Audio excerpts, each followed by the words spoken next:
Mes chers élèves, bonjour, j'espère que vous allez bien. Bienvenue au 30e cours. Nous avons abordé dans le 29e cours la phrase nominale. On avait dit un certain nombre de choses sur la phrase nominale. Elle s'appelle nominale parce qu'elle n'a pas de verbe. C'est un type de phrase qu'on ne connaît pas en français. Passons maintenant, et ça sera l'objet de notre cours maintenant, la phrase verbale. Alors la phrase verbale en arabe, d'où son nom, c'est une phrase qui renferme des verbes. Donc nous avons en arabe ce choix à faire dans l'utilisation de la langue de tous les jours entre phrase verbale et phrase nominale. Et aujourd'hui nous allons étudier la phrase verbale. Alors d'habitude la phrase verbale, on la connaît en français, elle se compose d'un sujet et d'un verbe. Alors ce qui peut-être va changer pour vous, c'est de savoir qu'une phrase verbale en arabe ne contient que son minimum, c'est le verbe. Un verbe tout seul est une phrase verbale. Alors vous allez me dire pourquoi, vu qu'en français, vous avez besoin d'un sujet. Quand on sait que le verbe en arabe le sujet en arabe est inclus dans le verbe, vous comprendrez que vous avez déjà le sujet dans le verbe. Alors, on va comparer entre le français et l'arabe. Donc en arabe, vous dites, par exemple, en français vous dites il habite. Il habite est une phrase verbale en français. Donc si vous enlevez il, habite n'est pas une phrase à proprement parler, sauf si vous l'utilisez à l'impératif. Vous dites habite ou mange. Donc il habite, on a besoin de il, ou de je, ou de tu, on a besoin d'un pronom. Mais en arabe, sachant qu'en arabe les pronoms sont attachés au verbe, donc en arabe, le verbe tout seul est une phrase. Alors, en français, si vous dites, au lieu de il habite, vous dites Mourad habite ou Farida habite. Là, vous avez remplacé le pronom par un nom. En arabe, on ne peut pas faire ça. En arabe, si on doit préciser qui habite, en plus du verbe qui est une phrase, vu qu'il contient déjà le pronom, vous ajoutez un nom. Vous dites, si vous dites par exemple, Mohammed yaskoun. Là, on n'a fait que ajouter Mohammed. Mais le verbe tout seul est une phrase, parce qu'il contient déjà le pronom. Donc, je vais vous donner quelques exemples. Donc, pour avoir une phrase verbale en arabe, un verbe suffit. Après, vous pouvez bien sûr ajouter des détails, préciser qui habite, mais même sans préciser, c'est une phrase verbale, parce que vous avez un sujet et un verbe. Vous savez, la particularité de la langue arabe, c'est que les sujets, les pronoms sujets, sont attachés au verbe. Donc si c'est un verbe au présent, la particule, le pronom est au début, la lettre qui représente le pronom est au début, comme aktoub, il y a le a qui veut dire je, taktoub, le ta qui veut dire tu, et si c'est au passé, le pronom est à la fin. Katabtu, tout veut dire j'ai habité. J'ai écrit, pardon. Katabta, tu as écrit, et ainsi de suite. Donc le pronom existe déjà dans le verbe arabe. C'est la raison pour laquelle un verbe est une phrase verbale. Alors qu'en français, vous avez besoin d'ajouter un pronom. Donc en arabe, vous pouvez avoir le verbe tout seul, et vous pouvez avoir en détail supplémentaire le sujet, c'est un sujet avec un mot, hein, voilà, et puis ensuite vous avez le complément d'objet direct. Donc voici la première chose importante à savoir sur les verbes. Deuxième chose à savoir sur les verbes, en arabe, en français vous avez par exemple un ordre obligatoire. Vous avez sujet, verbe, objet. Hein. Le chat mange la souris. Vous ne pouvez pas avoir mange avant le chat. Voilà, le chat mange la souris. Vous êtes obligé d'avoir cet ordre, sujet, verbe, objet. En arabe, nous avons deux ordres possibles. Il y a un ordre officiel et un ordre qui a tendance à être accepté maintenant. L'ordre officiel, c'est verbe, sujet, objet. C'est ça l'ordre officiel. Et l'ordre, on va dire, non officiel, ou on va dire accepté, c'est sujet, verbe, objet. Donc vous pouvez dire par exemple, regardez, voilà, kataba, veut dire le verbe écrire au passé, kataba tilmiz, l'élève, ad-dars. L'élève a écrit un cours. Quand on traduit ça en français, on va commencer par l'élève. Hein. L'élève a écrit le cours. L'élève a écrit le cours. En arabe, on va commencer toujours par le verbe. Kataba at-tilmizu ad-dars. a écrit l'élève le cours. C'est ça l'ordre officiel. Et on peut le faire au féminin. Katabat at-tilmidatu. On peut dire tilmida ou tilmidatu. Hein. Vocaliser la finale n'est pas obligatoire. Ad-darsa. L'élève, élève fille, donc l'élève fille, a écrit le cours. On est d'accord? Très bien. Par contre, je peux aussi dire at-tilmid ou katabat dars. En commençant par tilmid. Je peux dire aussi at-tilmida katabat ad-dars. Donc les deux ordres sont possibles. Maintenant, passons par exemple au pluriel. Là, il y a quelque chose de très important à vous dire. Ok, regardez. Si on commence par le verbe, kataba at-talamid, c'est le pluriel d'élèves. Les élèves ont écrit le cours. Qu'est-ce que vous remarquez? Vous remarquez que kataba reste au singulier. Le kataba reste au singulier. Donc en arabe, lorsque le verbe est au début d'une phrase verbale, il reste toujours au singulier.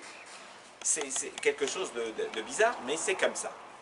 Par contre, si le sujet qui est au pluriel, s'il précède le verbe, là le verbe va s'adapter.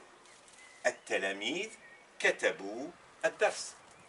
At-talamid katabu ad-dars. Mais si on met le verbe au début, même si le sujet est au pluriel, le verbe restera au singulier. Ce sont des choses extrêmement importantes à savoir. Donc, que le verbe soit au passé ou au présent, ce sera toujours comme ça. Prenons un exemple au présent. Regardez, prenons yaktubu. Là, c'est il écrit. Comme je vous ai dit tout à l'heure, yaktubu tout seul est une phrase. Parce qu'il y a le fait d'écrire et il y a il. Mais on va préciser. Yaktubu at-tilmid. Comme le sujet est vocalisé avec un ou à la fin, donc on va le mettre, mais on n'est pas obligé de le dire. On peut dire tilmid. Yaktubu tilmidu ad-darsa. Et là, et alors pourquoi j'ai dit darsa, mais j'aurais pu dire dars, parce qu'il est complément d'objet direct. Donc la marque du complément d'objet direct c'est a, et la marque du sujet c'est ou. Mais ça, ce sont, on va dire, des détails qu'on reverra à l'avenir. Donc l'élève, toujours en arabe au début, donc yaktubu tilmidu ad-darsa. Ok? Et on a dit, l'ordre contraire existe aussi, on peut l'utiliser, même si s'il n'est pas l'officiel, on va dire, on peut dire at-tilmidu yaktubu ad-darsa. At-tilmidu yaktubu ad-darsa, c'est possible. Par contre, on va prendre le cas où on a un verbe au présent, on a un verbe au passé, donc ça peut être au présent ou au passé, c'est la même chose. C'est la même chose dans le sens des implications sur le sujet. Prenons maintenant, on vient de dire que yaktubu peut être au début, officiellement il doit être au début, mais on peut mettre tilmidu avant yaktubu, et ça passe aussi. Par contre, on va faire l'exemple, on va donner l'exemple de ce qu'on vient de voir avec les verbes au passé. Vous allez voir, ça fonctionne aussi avec les verbes au présent. Prenons à la place de tilmid, prenons talamid. At-talamid, les élèves. Selon que vous mettez yaktubu au début, il restera singulier. Yaktubu talamid dars. Mais si vous mettez yaktubu après talamid, là le verbe va s'adapter au sujet. On va dire at-talamid, comme c'est un verbe au présent, ça va se terminer au pluriel par una. Yaktubuna ad-dars. Maintenant, on va aborder la négation verbale. La négation verbale. Alors, il y a quelque chose de particulier dans la négation verbale en arabe. En français, pour mettre un verbe à la forme négative, vous mettez ne pas. Hein. Il ne mange pas. Il ne mangera pas. Il n'a pas mangé. Remarquez, vous avez un apostrophe, pas, et vous avez, tantôt vous avez un apostrophe plus loin pas, et tantôt vous avez ne pas. En arabe, non. En arabe, quand vous mettez un verbe à la forme négative, ce sont les particules négatives qui apportent le temps. Et oui, c'est un système complètement différent. Vous avez en arabe 3 particules négatives verbales principales.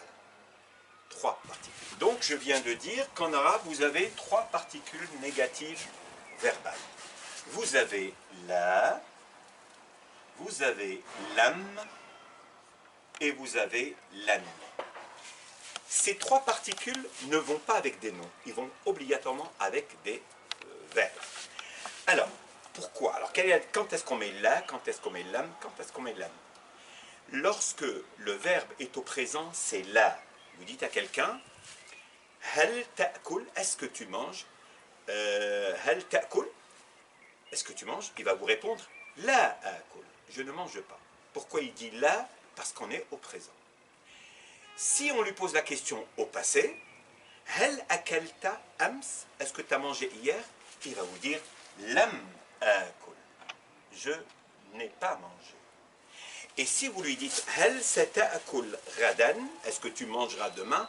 Il va vous répondre lan akul ghadan. Donc nous avons trois particules négatives verbales. La pour le présent, lam pour le passé et lan pour le futur. Et ce qui est particulier, c'est que, je vais vous ajouter une information importante, c'est que dans les trois cas, lorsque vous avez un verbe à la forme négative, vous avez la au présent, lam au passé et lan au futur, et dans les trois cas, le verbe est au présent. Dans les trois cas, le verbe est au présent. Alors on va prendre trois exemples. La ya'kul, il ne mange pas. Lam ya'kul, il n'a pas mangé.